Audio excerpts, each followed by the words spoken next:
नमस्कार श्रोते हो, दीपक रेगे कथाकथन चॅनलवर तुम्हा सगळ्यांचं मनापासून स्वागत. श्रोते हो, आज तुम्ही ऐकणार आहात निवृत्ती जोरी यांच्या दागिना या कथासंग्रहातली कथा संथ झाला रवंथ. गेल्या 2 वर्षांपासून विरगावच्या पंचक्रोशीत दूध धंदा चालू झाल्यानं लोकांचं बऱ्यापैकी टामटुमीत चाललं होतं. नुसता भुसार माल पिकवून संसाराला अजिबात टेकू लागत नव्हता. पाऊस पाण्याचाही मेळ बसत नव्हता. खाण्यापुरत्या बाजऱ्या ज्वाऱ्या केल्या आणि बाकी दूध धंद्यासाठी गायांना चारा पाणी केलं की चांगलं जमू लागलं होतं. त्याच्या वावरात रोजराजीनं राबण्यापेक्षा घरच्या घरी गायांची खटपट केली की घरातच रोजगार तयार होऊ लागला होता. महादू आणि बाबाईसुद्धा इतरांप्रमाणे दूध धंद्याला लागले होते. दर पंधरवड्याला हातात 2 पैसे आले म्हणजे किराणा, भाजीपाला आणि गायांचं सुग्रास आणून ठेवायचं. मग संसाराचा गाडा सुरळीत चालायचा. असं आपल्या कुटुंबाचं गणित दोघांनीही आखलेलं होतं. नोकरीवाल्यांसारखे दूध धंद्याचे पैसे वेळच्या वेळी यायचे. थोडंसं कमी का असेना, पण वेळेला खूप महत्त्व असायचं. माणसाला शाश्वती असली म्हणजे आणखीन कामाला हुरूप येतो. दररोज सुखाची झोप लागावी एवढी महादूची माफक अपेक्षा होती. फक्त शेती धंद्यावर घर चालवायचं म्हणजे घरच्या कारभाऱ्यासाठी खूपच तारेवरची कसरत. गाजराची पोंगी वाजली तर वाजली, नाही तर मोडून खाल्ली, असा हा शेतीधंदा बिनभरवशाचा होता. गावात दूध धंदा सुरू होऊन बरेच दिवस झाले होते. एकंदरीत लोकांचं पाहून का होईना महादूनी शेतीला जोडधंदा म्हणून मागेच बांडी आणि चंद्री या 2 मांडीवरच्या कालवडी घेऊन टाकल्या होत्या. त्या व्यवहाराला सासऱ्याची थोडी मदत झाली म्हणून योग जुळून आला. पहिल्या जोप्यातच महादूला चांगली साथ मिळाली आणि दुसरीकडे खतामुतामुळे शेतीही सुधारू लागली. आता शरद आणि सुंदरी यांची शाळा सोडली तर कोणाचं 1 नको, कोणाचे 2 नकोत, अशी महादू आणि बाबाईची परिस्थिती झालेली होती. शरदचा जन्म झाल्यापासून गावात दूध डेअरी चालू झाली होती. चंद्री आणि वांडी दावणीला आल्यापासून महादूचं बरं चालू लागलं होतं. शरद आता जवळपास 10-11 वर्षाचा झाला होता. दररोज सकाळी तोच सायकलला दुधाच्या किटल्या अडकवायचा आणि मजेत डेअरीला दूध घालायला सुद्धा जायचा. तशी त्याला अजून चांगली समज आली नव्हती, परंतु तो निदान महादूच्या आणि बाबाईच्या हाताखाली तरी आला होता. सुंदरी अजून 4थ्या वर्गातच शिकत होती.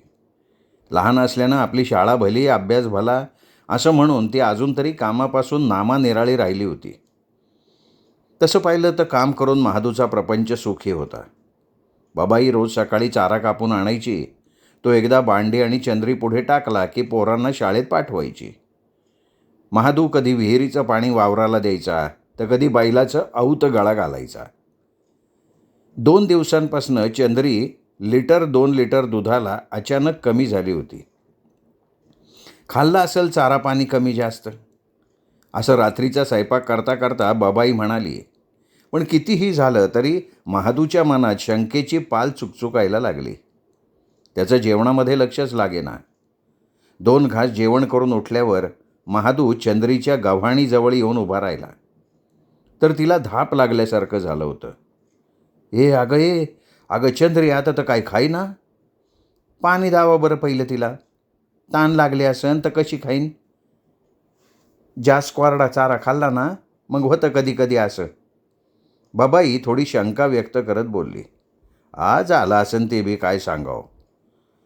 अशी काहीतरी स्वतःची समजूत काढत महादू पुटपुटला. घाईघाई त्यांनी पाण्याची बादली चंद्री पुढं ठेवली तरीही ती काही तोंड लावेना. आता दोघांच्या लक्षात आलं की काहीतरी गडबड आहे. चंद्री चारा खायचीच बंद झाली असं आत्तापर्यंत कधी झालं नव्हतं. जसा महादू दूध धंद्यात उतरला होता तसा त्याच्या दुधाच्या किटलीत कधी खंड पडला नव्हता.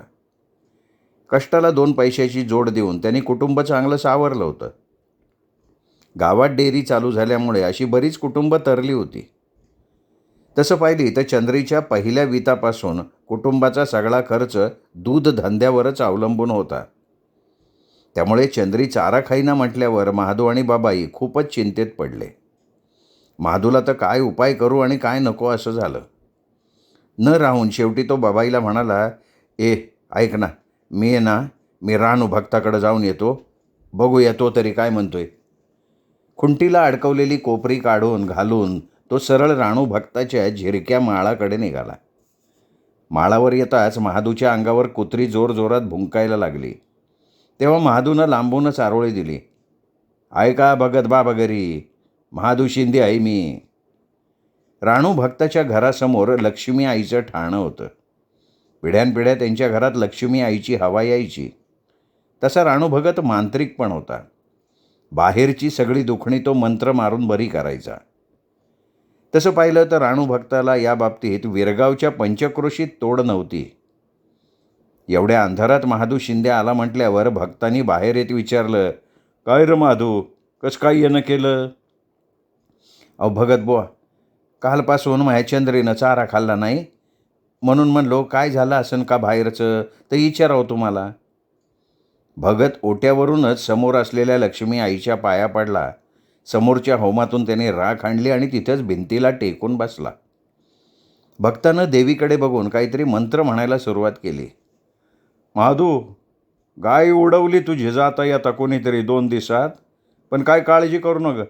आजच्याला हा अंगारांनी आणि रात झाली म्हणून जाऊ दे, पर उद्या सकाळी 4 धारेची लिंबान घरबंधन करून टाकू आपण. ते केलं म्हणजे असं कुणी बी किती बी काय करू दे, गाय उडवायची काय हिंमत आहे. जा जा, सध्यापुरता ह्यो अंगारा लावून दे गाईला. पुन्हा रात्रीच्या अंधारात महादू लगोलग घरी आला. इकडं बाबाईचं सगळं ध्यान महादूकडे लागलं होतं. तिने लांबूनच बॅटरी चमकताना पाहिली आणि आल्या आल्या विचारलं, काय झालं हो, काढला का काय तोडगा रानू भक्तानं? तिच्या हातात अंगारा देत महादू म्हणाला, देवीचं नाव घेऊन लाव चंद्रीला आणि उरलेला तिथंच गव्हाणीत टाक तिच्या. इतकं बोलून तो शांत उभ्या असलेल्या चंद्रीकडे बघत बसला. बाबाई अंगारा लावता लावता, लक्ष्मी आई वाटू दे म्हणे चंद्रीला बरं, असं एकदम काकुळतीला येऊन पुटपुटली.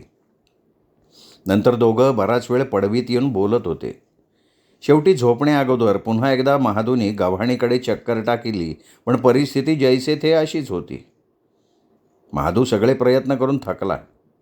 अंथरुणावर अंग टाकल्या टाकल्या तो कधी झोपी गेला हे त्यालाही कळलं नाही. सकाळी उठून पाहिलं तर रात्रीच्या अंगाऱ्याचा म्हणावा तसा काही गुण आलेला दिसत नव्हता. भक्तानं सांगितलेलं घरबंधन करायचा प्रश्नच राहिला नव्हता.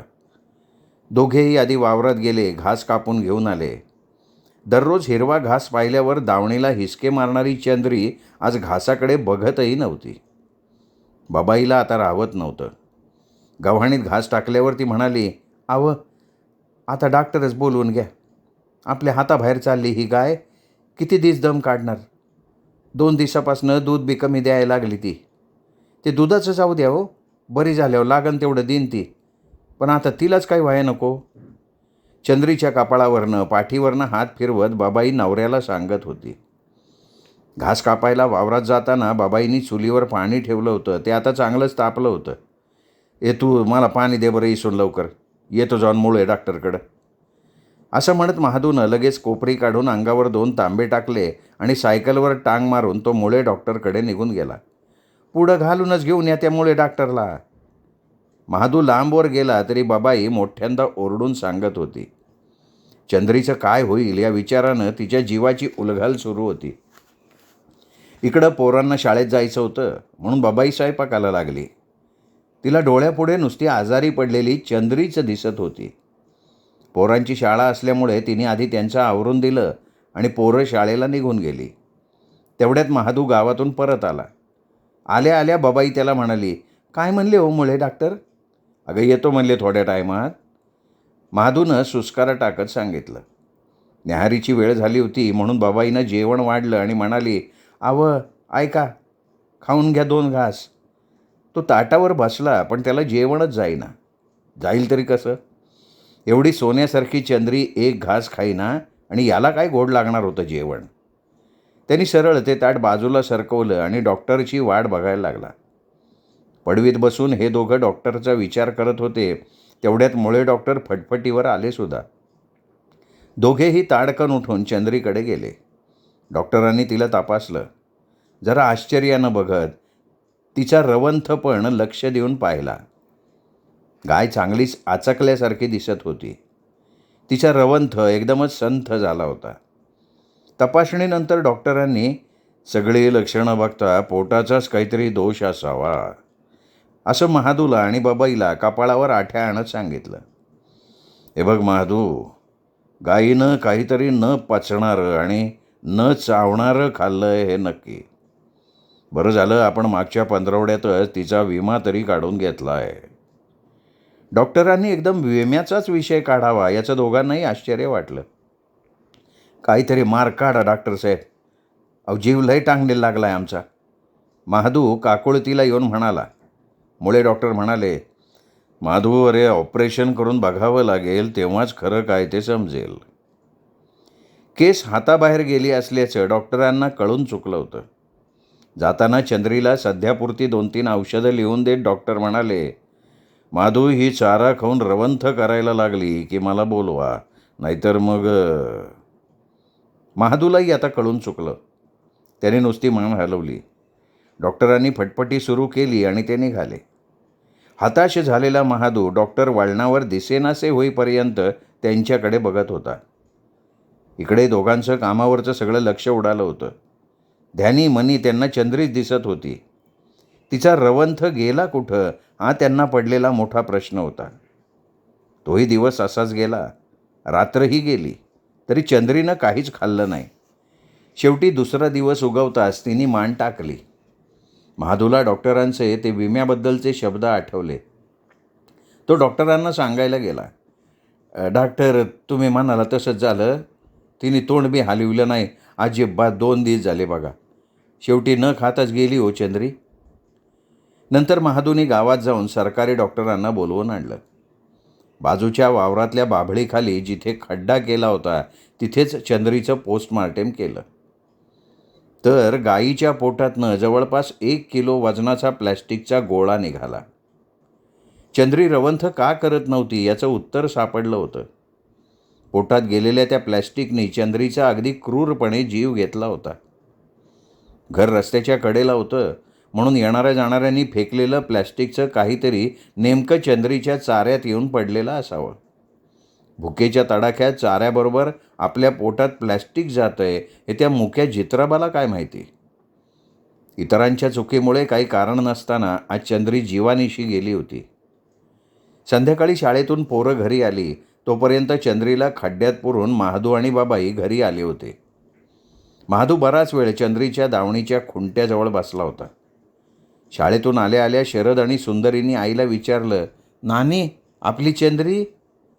बाबाई वावरात चंद्री पुरलेल्या खड्ड्याकडे बघत म्हणाली, झोपली आपली चंद्री कायमची तिथं त्या झाडाखाली खड्ड्यात. नंतर बराच वेळ कोणी कोणाशी काही बोललं नाही. बोलणार तरी काय.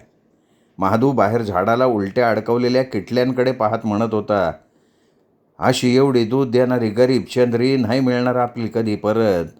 कधीच येणार नाही आपल्या दावणीला ती. पोरं महादूचं बोलणं कान देऊन ऐकत होती.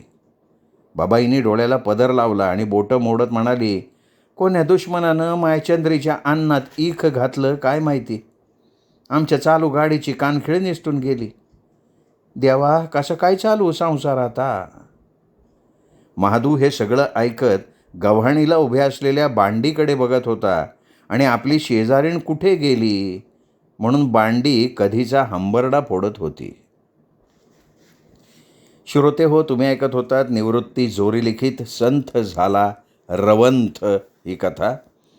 प्लॅस्टिक किती आघात करू शकतं हे या कथेच्या माध्यमातून आपल्या ध्यानात आलं असेल तरी प्लॅस्टिकचा वापर टाळा ही मी आपल्याला या कथेच्या माध्यमातून विनंती करतो.